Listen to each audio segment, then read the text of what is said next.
അത് വിശദീകരിക്കാൻ അത്രയുള്ളൂ. ആൾക്കാർക്ക് കണ്ടാൽ മനസ്സിലായി. രണ്ടുപേർക്ക് ഒരുമിച്ച് കൊടുക്കുമ്പോ രണ്ടുപേരും ഒരേ സ്റ്റാൻഡേർഡിലുള്ളവരാണ്. അതല്ലല്ലോ, ഹിന്ദി സിനിമകൾ എപ്പോഴും വ്യത്യസ്തമാണ്. വലിയ ഭേദമുള്ളത് നോക്കിട്ട് അവന് കൊടുക്കണം. അങ്ങനെയാണെങ്കിൽ എല്ലാ കൊല്ലം അതല്ലല്ലോ ഉണ്ടാവണം. അതാ പറഞ്ഞത്. ഇതിനു മുമ്പ് കഴിഞ്ഞതിന്റെ മുമ്പത്തെ കൊല്ലം ബാലേന്ദ്ര മേനോനും സുരേഷ് ഗോപിക്കും കിട്ടിയിട്ടുണ്ട്. അപ്പൊ അല്ല, മമ്മൂട്ടിക്ക് ഇതിനു മുമ്പ് 2 രാജ്യം കിട്ടുമ്പോഴും മമ്മൂട്ടി ഒറ്റയ്ക്ക് തന്നെയായിരുന്നു. അപ്പൊ പറഞ്ഞ മോഹൻലാലിന് അല്ല, അങ്ങനെ 2 വാങ്ങിച്ചതിന് ശേഷമാണ് 3ാമത് ഒരുമിച്ച് മേടിക്കുന്നത്. നിങ്ങൾക്ക് അത്ര പറയാൻ മാത്രം വല്ലതും ഉണ്ടോ? എനിക്കൊരൊറ്റ കാര്യം പറയുള്ളൂ. പത്മശ്രീ നാഷണൽ അവാർഡ് 1, 2, 3 ഉള്ള അവാർഡ് മുഴുവൻ വാങ്ങിച്ചു വെച്ചു. എന്ത് കാര്യം പടം ഈ കൊല്ലം പറഞ്ഞ അമ്പോസോടി ഇതാണ് പറഞ്ഞത്. 50 ദിവസത്തിന്റെ എനിക്ക് ഇഷ്ടപ്പെടണത് നിനക്ക് ഇഷ്ടപ്പെട്ടു എനിക്ക് ഇഷ്ടപ്പെട്ടു മനസ്സിലായില്ല. ഇരിക്കാനുള്ള വകുപ്പ് ഉണ്ടെന്ന് പറഞ്ഞിട്ടല്ല. അല്ലെങ്കിൽ ഇപ്പൊ ആരും കാണില്ല. മമ്മൂട്ടി അഭിനയ ജീവിതത്തിൽ നിന്ന് തെറിക്കേണ്ട കാലം കഴിഞ്ഞു കേട്ടോ. ഇപ്പോഴും എന്തുകൊണ്ട് നിലനിൽക്കുന്നു. ഇനിയും ഇഷ്ടം പോലെ സിനിമകൾ വന്നുകൊണ്ടിരിക്കുകയാണ്. ഞാൻ ഒരു കാര്യം പറയട്ടെ, മമ്മൂട്ടി എപ്പോഴും പുതിയ സംവിധായകന്മാർക്ക് അധികം വലിയ ആൾക്കാരല്ലാത്തവർക്ക് ചാൻസ് കൊടുക്കുന്നു. അപ്പൊ ആ സിനിമകൾ പൊളിഞ്ഞാലും ഇപ്പൊ ഇത്രക്കേ ഉള്ളൂ. മനസ്സിലായി? അതിന് അത്രക്കുള്ള കാശെലവ് ഉണ്ടാക്കിയിട്ടുള്ളൂ. ഇത് ഏറ്റവും നല്ല സംവിധായകൻ എല്ലാം ഏറ്റവും നല്ല വിളിച്ചിട്ട് അത് 50 ദിവസം ഓടിന്ന് പറഞ്ഞാൽ അത് അത്ര വലിയ കാര്യമൊന്നുമല്ല. ഇതേമാതിരി മമ്മൂട്ടിയും കാശ് ചെലവാക്കി മമ്മൂട്ടി പറയണ എനിക്ക് ഏറ്റവും നല്ല സംവിധായകൻ പറ്റ, ഏറ്റവും നല്ല ഗാനരചയിതാവ് പറ്റ. എല്ലാവരും അങ്ങനെ പറയുകയാണെങ്കിൽ എല്ലാവർക്കും എപ്പോഴും 50 ദിവസം 60 ദിവസം ഒക്കെ കളിപ്പിക്കാം അവരവർക്ക് ഇഷ്ടമുള്ള രീതിയിൽ. ഇതല്ല, സംവിധായകന്മാര് ഇഷ്ടമുള്ളവര് വരുന്നു, അവർക്ക് എല്ലാവർക്കും ഡേറ്റ് കൊടുക്കുന്നു. അവാർഡും ഇറ്റും നോക്കിയിട്ടല്ല മമ്മൂട്ടി അഭിനയിക്കണേന്ന് അതൊന്ന് തന്നെ വ്യക്തമാണ്. ഇത്രയും കാലത്തെ മലയാള സിനിമകളുടെ ഹിറ്റിനെ എടുത്തു നോക്കി. എത്ര മമ്മൂട്ടി ഉണ്ട്, എത്ര മോഹൻലാലുണ്ട്, എടുക്കുന്നേ. എന്നിട്ട് നീ മനസ്സിലാക്കി ആഗോളതലത്തില് പ്രസിദ്ധിയാർജിക്കാൻ വേണ്ടിട്ട് കാൻ ഫിലിം ഫെസ്റ്റിവലില് അവിടെയാണ് ആ സിനിമ ആദ്യം അവിടെ പക്ഷെ പോയിട്ട് എന്താണ് നേട്ടം ഉണ്ടായത് എന്നുള്ളത് എന്താണ് എന്ന് നേട്ടം ഞാൻ പറഞ്ഞിട്ടുള്ളതല്ല, രാജേന്ദ്രൻ പറഞ്ഞിട്ടുള്ള വാക്കുകളാണ്. അതായത് ഈ സിനിമ 3 ഷോ കാൻ ഫിലിം ഫെസ്റ്റിവലിൽ നടത്തി. ഒരു പ്രാവശ്യം നടത്തി, പിന്നെ ആൾക്കാരുടെ അഭ്യർത്ഥന കാര്യം 2 ഷോ നടത്തി. മൊത്തത്തിൽ 3 ഷോ ഇത് നടത്തി. 3 ഷോ നടത്തുമ്പോഴും ഈ സിനിമയുടെ ഏറ്റവും വലിയ ഭാഗം എന്ന് പറഞ്ഞാൽ അവസാന ഇന്റർവെല്ലിന് ശേഷമുള്ളതാണ് ഇതിൻ്റെ ഏറ്റവും വളരെ അതിൻ്റെ ഒരു ഇതേതാണ്. അപ്പോൾ ആൾക്കാർ ഫുള്ള്, അതായത് ഫോറിൻ ജനത കംപ്ലീറ്റ് ആ സിനിമ മുഴുവൻ ഇരുന്ന് കണ്ട് അവർക്ക് അതിൽ നിന്നും മനസ്സിലായത്. ബുദ്ധിമുട്ടാവും, നമ്മുടെ മലയാള സിനിമ മനസ്സിലാവുന്ന പോലെ അവർക്ക് മനസ്സിലായെന്ന് വരില്ല, എങ്കിലും അവർക്ക് അത് മനസ്സിലായത്. അതൊരാൾ പോലും ഫുൾ പ്രോത്സാഹിപ്പിച്ചിട്ട് അങ്ങനെ ഇരുന്ന് കണ്ടെത്താണ് അത്. പിന്നെ എന്തുകൊണ്ട് അതിന് അവാർഡുകൾ കിട്ടിയില്ല എന്ന് ചോദിക്കാം. അത് കോമ്പറ്റീഷൻ ലെവലിൽ പോയെന്നില്ല. കോമ്പറ്റീഷൻ ലെവലിൽ പോവുകയാണെങ്കിൽ വേറെ ഫിലിം ഫെസ്റ്റിവലിൽ അത് പോകാൻ പറ്റും. പങ്കെടുക്കാന്ന് തന്നെ വലിയ നേട്ടമാണ്. അതെ, കാൻ ചലച്ചിത്രോത്സവം മാത്രമല്ല, മൊത്തത്തിൽ 27 ചലച്ചിത്രോത്സവം ഇപ്പോൾ കഴിഞ്ഞു ഒരു 3 മാസത്തിനുള്ളിൽ. ഇപ്പോൾ നിങ്ങൾക്ക് എന്തെങ്കിലും ഇനി ഇതുണ്ടെങ്കിൽ അതിൻ്റെ പ്രൂഫ് അടക്കം എന്തെങ്കിലും ഇരിക്കുന്നുണ്ട്. കാരണം കംപ്ലീറ്റ് ഞാൻ ഒരു കാര്യം പറയുമ്പോൾ വെറുതെ അവിടെ എവിടെയും പറഞ്ഞ് ഓടിയിടുക. ഞാൻ കറക്റ്റായിട്ടുള്ള പോയിന്റ്സ് എന്ന് പറയും. അപ്പോൾ വാനപ്രസ്ഥത്തെ നേട്ടങ്ങൾ എന്ന് പറഞ്ഞിട്ടുണ്ട്. 21 രാജ്യാന്തര ചലച്ചിത്ര മേളകൾ പ്രദർശിപ്പിച്ച് വിശ്വ സിനിമാവേദിയിൽ മലയാള സിനിമയുടെ ഖ്യാതി ഉയർത്തിയ വാനപ്രസ്ഥം. 21 രാജ്യാന്തര ചലച്ചിത്ര മേളകളിൽ പ്രദർശിപ്പിച്ച് വിശ്വ സിനിമാവേദിയിൽ മലയാള സിനിമയുടെ ഖ്യാതി ഉയർത്തിയ വാനപ്രസ്ഥം. ഇനി അതിൻ്റെ ഉള്ളിൽ എഴുതിയിട്ടുള്ളത് മോഹൻലാലിനെ കുറിച്ചും പലരെയും കുറിച്ചും പറഞ്ഞിട്ടുണ്ട്. എല്ലാ അതിനെയും കുറിച്ച് ഇത് ഓസ്കാർ കിട്ടിയ ഒരു ഫോട്ടോഗ്രാഫറാണ്. ഇതിൻ്റെ ഫോട്ടോഗ്രാഫി പകുതി വാങ്ങിച്ചിട്ടില്ല, ബാക്കി പകുതി സന്തോഷിക്കുക. ഇത് പറഞ്ഞിട്ടുള്ളത് കാൻ ഫിലിം ഫെസ്റ്റിവലിൽ ഇത് കഴിഞ്ഞിട്ട് മോഹൻലാലിന് വേണ്ടി ഓട്ടോഗ്രാഫിന് വേണ്ടി ആൾക്കാർ ഇങ്ങനെ ക്യൂ കൊടുക്കായിരുന്നു എന്നാണ് പറഞ്ഞത്. ഇതും കേട്ട് അസൂയപ്പെട്ടത് കാര്യമില്ല. അത് അവർ ടി വിയിൽ അവരുടെ വാനപ്രസ്ഥത്തിന്റെ പരസ്യത്തിൽ അല്ല, വാനപ്രസ്ഥത്തിന്റെ പരസ്യത്തിൽ അടക്കം കാണിക്കുന്നു. ഞാൻ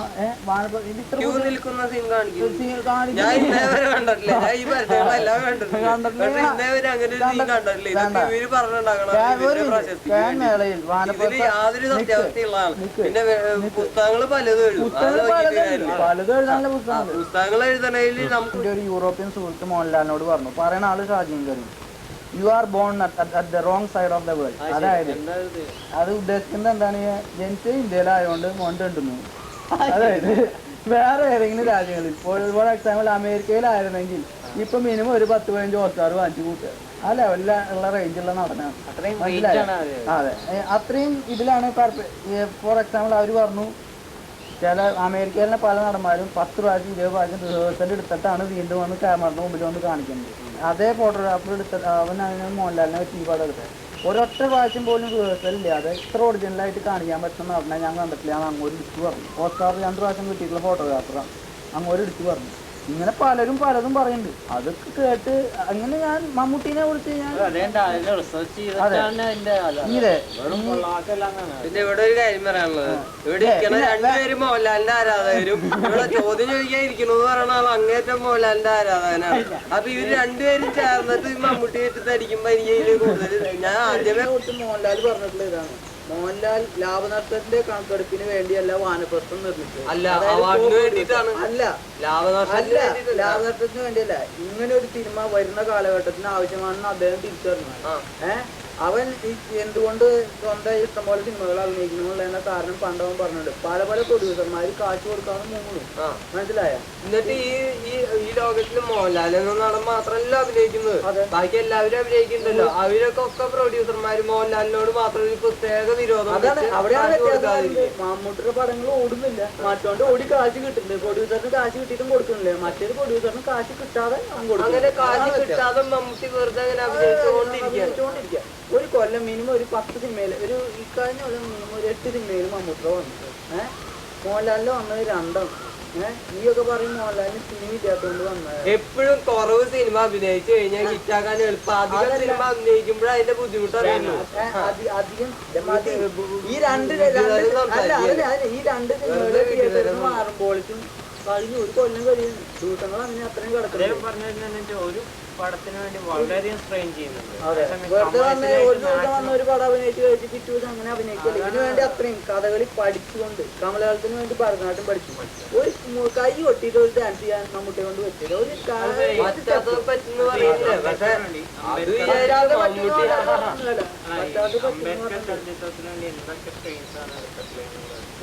ഞാൻ പറഞ്ഞുതരാം. ബോഡി വെയിറ്റ് അതിന് വേണ്ടി കൂട്ടി, മുടിയുടെ കുറെ ഭാഗങ്ങൾ അതെ അതിന് വേണ്ടി കുറെ ഭക്ഷണം കഴിച്ച് തടിച്ചുണ്ടാക്കിയിട്ടുണ്ട്. ഏതാണ്ട് അംബേദ്കറിന്റെ ഛായ വരാൻ വേണ്ടി, മുഖത്തിന്റെ തടി കൂട്ടാനായിട്ട്. അതേമാതിരി ഫ്രണ്ടിൽ അതിന് വേണ്ടി മമ്മൂട്ടി ഏറ്റവും ആ തടിച്ചെങ്കിൽ അത് കഴിഞ്ഞാൽ അത് മേക്കപ്പ് ചെയ്ത് ഇപ്പോഴും സ്ലിമ്മായി അടിപൊളി ചുള്ളായിട്ട് നടക്കുന്നുണ്ട്. മനസ്സിലായ? പിന്നെ ഒരു കാര്യം, അതിന് വേണ്ടിയിട്ട് എന്താ പറയാ, മമ്മൂട്ടി ഏറ്റവും കാത്തു സൂക്ഷിക്കുന്ന മമ്മൂട്ടിയുടെ മുടി മൊട്ട അടിച്ചു. എത്ര കാലമായ മുടി വളരാൻ, ഈ പ്രായത്തിലൊക്കെ മൊട്ട അടിച്ചു കഴിഞ്ഞാൽ മുടി വളരാൻ വളരെ ബുദ്ധിമുട്ടാണ്. അങ്ങനെ പല കഷ്ടങ്ങളും അനുഭവിച്ചിട്ട് അഭിനയിച്ച 49 വയസ്സങ്ങടായി. മനസ്സിലായ? എന്നാലും ഇപ്പോഴും മോഹൻലാലിലേക്ക് ആ പ്രായം കുറവല്ലാതെ ആരും പറയില്ല. മനസ്സിലായ? എന്തുകൊണ്ടും മോഹൻലാൽ ഇതിന്റെ ഒരു കാര്യം പറഞ്ഞു, മോഹൻലാല് വേൾഡിന്റെ മറ്റൊരു സ്ഥലത്ത് ജനിച്ചിരുന്നെങ്കിൽ വളരെ ക്യാമറ ഒരു നൈൽ ഈ ഗ്ലാമർ വെച്ചിട്ട് ഇയാൾ ഇവിടെയൊക്കെ ജീവിച്ചു പോകുന്നല്ല. ഗ്ലാമറല്ല, കഴിവ്. ഇംഗ്ലീഷ് സിനിമയിൽ അഭിനയിക്കണമെങ്കിൽ വെബ്സൈറ്റിനെ കുറിച്ച് ഞാൻ സംസാരിക്കാൻ താല്പര്യം. കാരണം ഞാൻ വെബ്സൈറ്റ് ഞാൻ അധികം നേരം നോക്കിയിട്ടില്ല. എനിക്ക് ഇന്റർനെറ്റിൽ ഇരിക്കാൻ സമയം കിട്ടില്ല. ഈ തിരക്കിനിടയിലും നമ്മുടെ ചിത്രങ്ങൾ കാണാൻ, അത് റിലീസ് ചെയ്യാൻ അടുത്ത ചിത്രം കാണാൻ അതൊക്കെ അറിയില്ല. ഞാനെല്ലാം റിലീസ് ചെയ്യാൻ പോകുന്നത് റിലീസ് ചെയ്താ കാണുക എന്നുള്ള കടമ മാത്രമേ എനിക്ക്. അല്ലാതെ എന്ന് റിലീസ് ചെയ്യും. ചിലവരുണ്ട് മോഹൻലാലിന്റെ സിനിമ എവിടെയൊക്കെ റിലീസ് ചെയ്യുക, എവിടെയൊക്കെ എത്ര ദിവസം ഓടി, ഇതൊന്നും അന്വേഷിക്കേണ്ട കാര്യം എനിക്കില്ല. എനിക്ക് ആ നടനെ അഭിനയിച്ച് നന്നായി ഉണ്ടോ ഇല്ലേ അത്ര നോക്കേണ്ട മാത്രമേ കാര്യമുള്ളൂ. അല്ലാതെ സിനിമ ഹിറ്റ് ആവുണ്ടോ അല്ലെങ്കിൽ അത് എത്ര ആൾക്കാർക്ക് ഇഷ്ടപ്പെട്ടു എന്നൊന്നും ഞാൻ നോക്കാറില്ല. അതാണ് അതിന്റെ സത്യാവസ്ഥ. അത് കാരണം എന്റെ അടുത്ത് ഈ ചോദ്യത്തിന് യാതൊരു പ്രസക്തി ഇല്ല.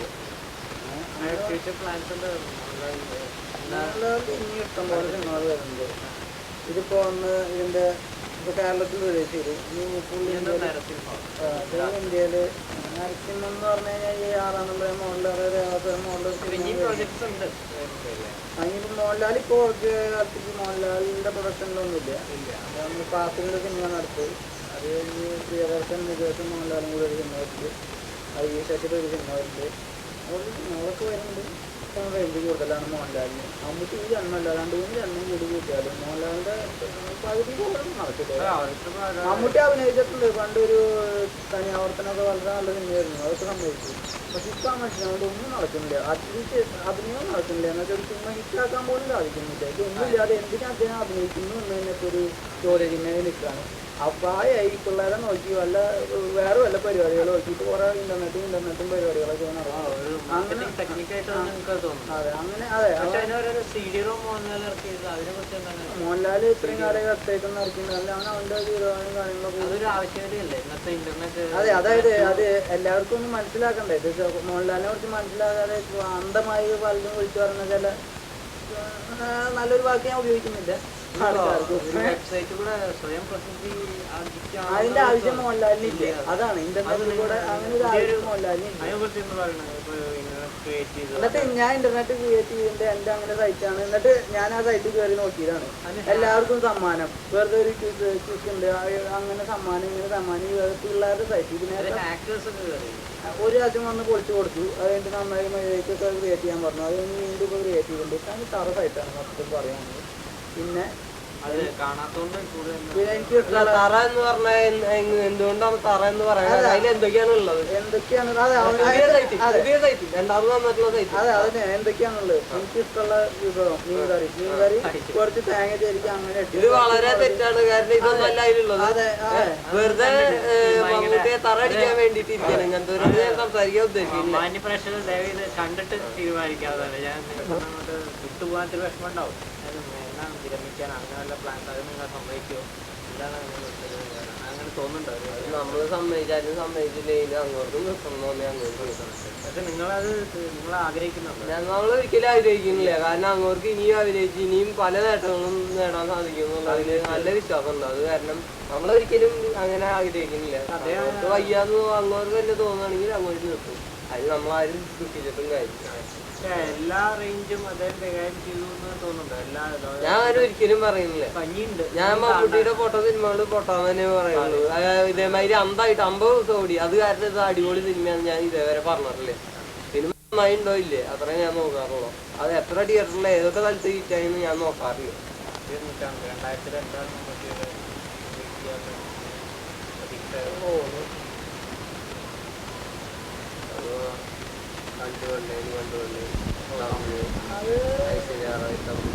2002 തബു അബ്ബാസ് അജിത്ത്. അതാണ് അവിടെ മെയിൻ പോയിന്റ് വരുന്നത്. അവിടെയാണ് അബ്ബാസും അജിത്തും കൂടെ ഉണ്ട്. കാരണം തന്തടൊപ്പം അഭിനയിക്കാൻ രണ്ട് ചെറുപ്പക്കാരും തന്തടൊപ്പം അഭിനയിക്കാൻ രണ്ട് ചെറുപ്പക്കാരിൽ രണ്ട് നായകന്മാരും. അതായത് അബ്ബാസും തബുവും ഐശ്വര്യയും അബ്ബാസും അജിത്തും. സിനിമ വരുന്നതിന് മുമ്പ് ഒരാൾക്ക് ഇത് തീരുമാനിക്കാൻ പറ്റില്ല. സിനിമ വന്ന് കണ്ടതിന്റെ അതിന്റെ കഥയൊക്കെ വായിച്ചാണ്, ഒരു ഇതൊക്കെ വായിച്ചാണ്. മദ്രാസില് മദ്രാസിലുള്ള മോഹൻലാലിനെ ഇന്നവരെ കാണാൻ പറ്റിയിട്ടില്ല. എന്നിട്ടൊക്കെ ഷൂട്ടിങ്ങിന്റെ മോഹൻലാലിനെ കാണുമ്പോ എനിക്ക് അത്ര വഴിമുട്ടിയിട്ടുള്ള അവസ്ഥയായിട്ടാണ് അങ്ങനെ. ഞങ്ങൾക്ക് ഇവിടെ നടക്കുന്ന റോള് കണ്ടാൽ മനസ്സിലാവുണ്ട് ഏതൊക്കെ പിന്നെ അപ്പൊ കണ്ടുകൊണ്ടേ കഴിഞ്ഞു. അടുത്ത സിനിമ പിന്നെ ഇനി ഒരുപാട് സിനിമകൾ ഷാജി കൈലാസിന്റെ, അത് കഴിഞ്ഞാൽ ഫാസിലിന്റെ, അങ്ങനെ കുറെ എണ്ണം വരാനുണ്ട്. കായൽ സാമ്രാട്ട്, AR റഹ്മാൻ മ്യൂസിക്കായിട്ട് അങ്ങനെ കുറെ എണ്ണം വരാനുണ്ട്.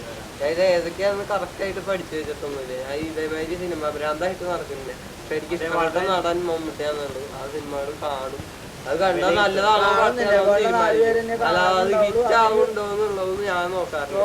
പിന്നെ ഇപ്പൊ മോഹൻലാലിന്റെ സിനിമകൾ ഹിറ്റാവണത് ഇന്നലത്തെ വാനപ്രസരത്തിന് മുഴുവൻ സ്പോൺസർ ചെയ്ത ആരാ? മോഹൻലാലിന്റെ ആരാധകനായ സന്തോഷ്. ഞങ്ങളൊക്കെ വിളിച്ചു കൊണ്ടുപോകണം, അല്ലെങ്കിൽ ഞങ്ങളൊന്നും ഈ സിനിമ കാണാൻ പോകില്ല.